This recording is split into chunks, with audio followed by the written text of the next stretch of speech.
بسم اللہ الرحمن الرحیم۔ السلام علیکم۔ ایک مرتبہ حضرت خضر علیہ السلام دریا کے کنارے بیٹھے تھے۔ اتنے میں کسی سائل نے آ کر ان سے سوال کیا کہ میں آپ سے اللہ کے واسطے سوال کرتا ہوں، مجھے عنایت فرمائیے۔ یہ سن کر حضرت خضر علیہ السلام پر بے ہوشی طاری ہو گئی۔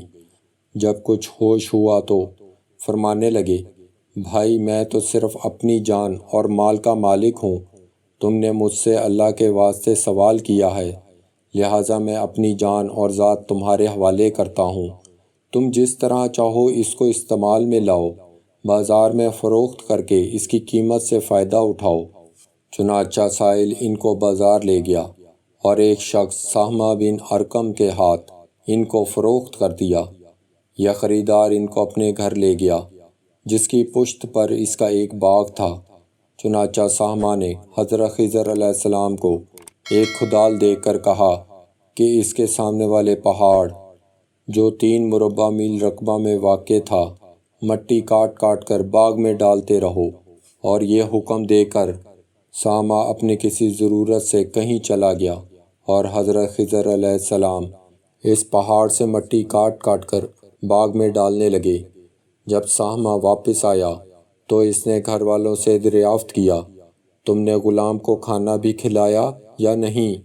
گھر والوں نے جواب دیا کہ ہمیں معلوم نہیں غلام کہاں ہے۔ یہ سن کر جب سہمہ خود کھانا لے کر باغ میں آیا تو اس نے دیکھا کہ وہ غلام یعنی حضرت خضر علیہ السلام تمام پہاڑ کی مٹی کاٹ کر ڈال چکے تھے اور اپنے کام سے فارغ ہو کر اپنے مولا کی حقیقی عبادت میں مصروف تھے۔ یہ دیکھ کر سہمہ کو بڑا تعجب ہوا اور اس نے دریافت کیا، یہ تو بتائیے کہ آپ کون ہیں؟ یہ بات سن کر حضرت خضر علیہ السلام پر کچھ بے ہوشی سی طاری ہو گئی، اور پھر آفاقہ ہونے پر انہوں نے فرمایا کہ بھائی میں خضر ہوں، جس کو سن کر سہمہ کے ہوش اڑ گئے کہ تو نے یہ کیا کیا، ان کو غلام بنا کر ایسے کام پر لگایا، یہ تو انتہائی گستاخی ہوئی۔ پھر ہوش آنے پر سہمہ نے توبہ کی اور پروردگار سے عذر خواہی کے ساتھ حضرت خضر علیہ السلام کو آزاد کر دیا اور جناب باری میں عرض کیا کہ اعلیٰ عالمین مجھ سے اس کا مخافظہ نہ فرمائیے، کیونکہ میں ان کو جانتا نہیں تھا۔ اس کے بعد حضرت خضر علیہ السلام نے دعا فرمائی اور سجدہ شکر بجا لائے کہ اے میرے پروردگار، میں نے تیرے ہی حق میں غلام بنا اور تیرے ہی حق میں آزاد ہوا، اس پر تیرا شکر گزار ہوں۔ بعد ازاں واپسی کی اجازت لے کر جب وہ دریا میں واپس آئے تو دیکھا کہ ایک شخص کھڑا دعا مانگ رہا ہے کہ اے میرے رب، حضرت خضر علیہ السلام کو غلامی سے رہائی عطا فرما دے اور ان کی توبہ قبول فرما لے۔ حضرت خضر علیہ السلام نے یہ دیکھ کر اس شخص سے دریافت کیا، آخر تو کون ہے؟ تو اس شخص نے بتایا کہ میں تو شازون ہوں، آپ کون ہیں؟ انہوں نے فرمایا کہ میں خضر ہوں۔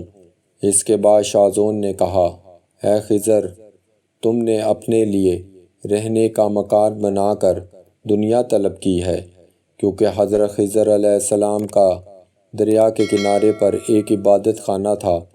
پس یہ سن کر وہ فوراً میدان میں نکل آئے اور وہیں اللہ کی عبادت میں مصروف ہو گئے۔